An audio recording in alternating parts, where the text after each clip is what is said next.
ყირიმის ხიდზე კომპლექსური შეტევა გრძელდება. სპეცოპერაციის ფარგლებში უკრაინამ ხიდს 3-ჯერ დაარტყა. უსაფრთხოების სამსახურის განცხადებით ხიდი ავარიულ მდგომარეობაშია. სპეცოპერაცია რამდენიმე თვე იგეგმებოდა. უწყებაში აღნიშნეს, რომ ოპერაციის დაგეგმვაში უსაფრთხოების სამსახურის ხელმძღვანელი ვასილი მალიუკი პირადად მონაწილეობდა. ოპერაციას მშვიდობიან მოსახლეობაში მსხვერპლი არ მოჰყოლია.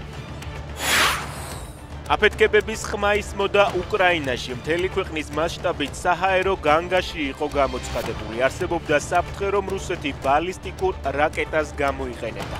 ბოლო ინფორმაციით საჰაერო განგაში მოხსნილია. აქტივისტების ინფორმაციით სეულს დაცვამ სტუდენტ გოგუებს ცემა. მათივე თქმით, შემთხვევა მაშინ მოხდა, როცა ახალგაზრდები უნივერსიტეტის შენობიდან ბანერის გადმოფენას ცდილობდნენ.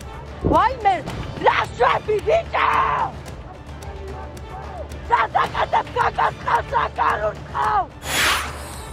TV პირველის გადამღებ ჯგუფს GDD-ს თანამშრომლები დაუპირისპირდნენ. ტელევიზიის ინფორმაციით პირველების ოპერატორს სერგი ბარამიძეს გადაღების პროცესში წინააღმდეგობა გაუწიეს. ცდილობდნენ სამაუწყებლო ტექნიკის დაზიანებასაც.